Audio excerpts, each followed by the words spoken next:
बोलिए बाल कृष्ण लाल की जय। भगवान भागवत जी में अपनी परतंत्रता स्वीकार करते हैं। जब दुर्वासा ऋषि अम्बरीश को मारने के लिए होते हैं और भगवान का सुदर्शन चक्र जब उनके पीछे जाने लगा तब भगवान की शरण में गए, तो भगवान ने भी आज परतंत्रता स्वीकार कर ली। अरे भक्त, मैं तो स्वयं भक्तों के अधीन रहता हूं कि अहम भक्त पराधीनो यश्वतंत्रैव द्विजः साधुभिर्ग्रस्त हृदयो भक्तैर्भक्त जनप्रियः। दुर्वासा जी, अपने अम्बरीश जैसे भक्तों के सर्वथा अधीन रहता हूं। वसी कुर्वन्ति मां भक्त्या सतिस्त्रियः सतपतिम यथा। जैसे परम पतिव्रता स्त्री पति परायण होकर अपनी सेवा के बल पर पति को अपने अधीन कर लेती है ना, ऐसे ही इन भक्तों ने मेरे पारायण होकर मुझे अपने वश में कर लिया है। जो अपना सर्वस्व त्याग कर मेरी शरण में आ गए, उन भक्तों को मैं कैसे त्याग सकता हूं। हित्वा माम शरणम याताः कथम तास्त्यक्तुमुत्सहे। ये भक्त सदा मुझे अपने हृदय में बांध कर रखते हैं, तो मैं भी इन भक्तों को अपने हृदय में रखता हूं। ये भक्त मेरे अतिरिक्त किसी को नहीं जानते, तो आज मैं भी कहता हूं कि मैं भी इन भक्तों के अलावा किसी को नहीं जानता।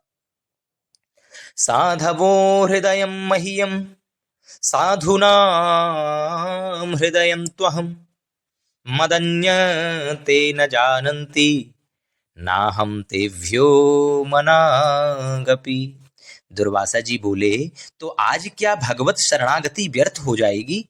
अरे, भगवान की शरणागति से बढ़कर और कोई शरणागति हो नहीं सकती है। मैं समर्थ नारायण की शरण में आया हूं और प्रभु, आप भी हाथ उठाकर कह रहे हो कि मैं असमर्थ हूं। आपकी शरणागति कलंकित हो जाएगी। भगवान बोले, नाना, मेरी शरणागति व्यर्थ नहीं हो जाएगी। उपायम कथयिष्यामि। मेरी शरण में आए हो तो बचने का उपाय बता रहा हूं।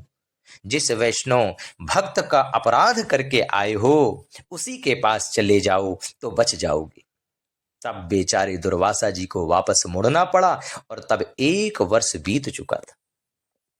बंधुओं, इसीलिए कहा जाता है, बड़े बड़े संत, बड़े बड़े भक्त, ब्राह्मण, कथाव्यास केवल एक ही बात कहते हैं कि यदि एक बार तुमने भगवान का अपराध कर लिया तो भगवान क्षमा कर देंगे। एक बार नहीं, भगवान तो इतने कृपालु हैं कि भगवान 100 बार भी क्षमा करते हैं। और भगवान भी कहते हैं कि साधवो हृदयम मह्यम साधुनाम हृदयम त्वहम, कि साधु मेरा हृदय है, मैं साधुओं के हृदय में वास करता हूं और साधु मेरे हृदय में वास करते हैं।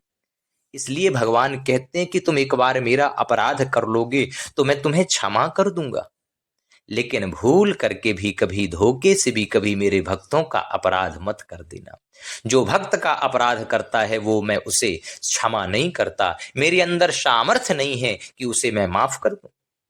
इसलिए बंधुओं, हास परिहास में भी कभी भूल कर भी कभी संतों का अपराध मत करना, कभी ब्राह्मणों का अपराध मत कर देना, कभी गुरुजनों का अपराध मत कर लेना। क्योंकि भगवान कहते हैं कि मैं भगवान होकर के भी यदि मेरे पुत्र भी हैं और यदि वो ब्राह्मणों का अपराध कर दें, संतों का अपराध कर दें, कि मैं भगवान होकर के भी मैं उन्हें नहीं बचा सकता। यही कारण था कि भगवान के वंश को आज श्राप लग गया जब भगवान के पुत्रों ने संतों का